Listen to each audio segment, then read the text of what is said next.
Olá pessoal, tudo bem? Aqui é o professor Marcos de História. Vamos fazer a correção do roteiro de estudos D, que eu havia postado na quinta-feira, no dia 7 de maio de 2020, na quinta-feira passada.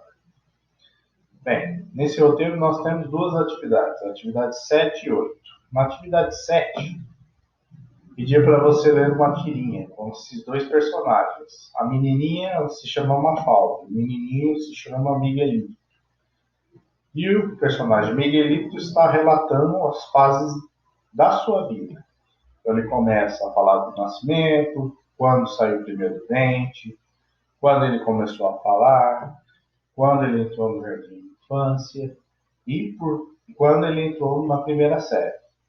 E no último quadrinho ele chega à conclusão de que é mal ser pequeno porque a gente termina de contar nossa vida num instante, né? Ou seja, pelo fato dele ainda ser criança, ele ainda não vivenciou muitos acontecimentos. Então ele não tem muito o que contar. Bem, a questão pede para você indicar a sequência correta dos acontecimentos que ele relatou. Bom, se vocês voltarem na tirinha, vocês vão observar que o primeiro acontecimento que ele relatou foi o seu nascimento. Depois o surgimento do primeiro dente. Depois o começo de sua fala fluente, quando ele começou a falar. Depois o jardim da infância e, por fim, a primeira série. Então, se vocês identificarem a alternativa, vai ser a alternativa D. Então, na alternativa D, nós temos a resposta. O seu nascimento, surgimento do primeiro dente, começo de sua fala fluente, o jardim de infância e a primeira série. Tá? Então, atividade 7, resposta alternativa D. Bom, na atividade 8, eu pedi para vocês assistirem ao vídeo aula Períodos Históricos do canal do YouTube História e Ação Humana, o professor Gêner Cristiano. Nesse vídeo, o professor ele fala sobre os períodos, a periodização da história, né? Como a gente faz a contagem do tempo em história. Então, ele fala que a gente pode contar em décadas, que são períodos de 10 anos. Ele fala que nós podemos contar em séculos, que são períodos de 100 anos. Nós podemos contar em milênios,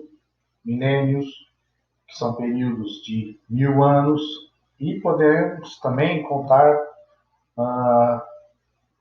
períodos de 25 anos, que a gente chama de quartel. Além disso, ele explicou como a gente identifica o século de um ano, um século correspondente de um ano. Então, por exemplo, se nós temos um ano com 4 algarismos, por exemplo, 1982, nós temos 4 algarismos, 4 números. O que nós fazemos? Nós separamos os dois primeiros números. Quais são os dois primeiros números? 1 e o 9. Então, 19. Pegamos o 19, somamos mais 1 e obtemos 20. Portanto, o século correspondente ao ano de 1982 é o século 20. Como nós fazemos a notação de século? Através dos algarismos romanos. Como é que é a notação do século 20 em algarismos romanos? XX. Quando nós temos 3 algarismos, 3 números, por exemplo, o ano 190 a.C., nós temos 3 números. Temos. O que a gente faz? Pega o primeiro número. Qual que é o primeiro número? O número 1. E somamos a esse primeiro número mais 1. Então, 1 mais 1, 2. Então, o ano 190 a.C. pertence ao século 2 a.C. Como é que é o 2 em algarismos romanos? Aqueles dois pauzinhos, né? E quando o ano tem só 2 algarismos? Por exemplo, o ano 50 ou o ano 90. Então, nesse caso, nós temos só 2 algarismos. Então, quando sempre os anos tiverem 2 algarismos, será sempre século 1. Quando os anos tiverem 2 algarismos, será sempre século 1. Tá, pessoal? Bom, além disso, ele ressalta os períodos da história, como nós dividimos a história. Bom, como a gente viu, a pré-história e a história são divididas pré-história e a história, elas são divididas pela invenção da escrita, né? Então, a partir da invenção da escrita que nós temos a história. É o marco que dá início à história.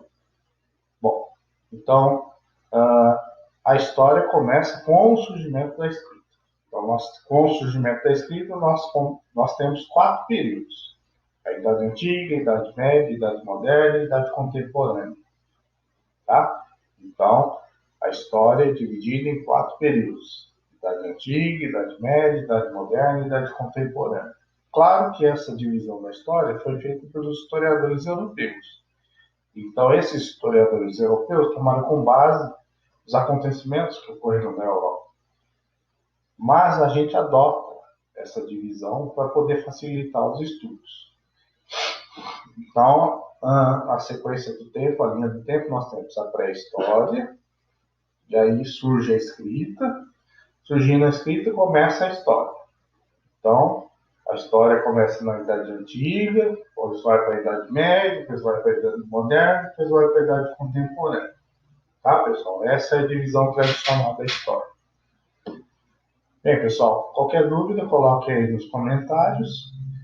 E até o próximo vídeo. Muito obrigado e até o próximo vídeo.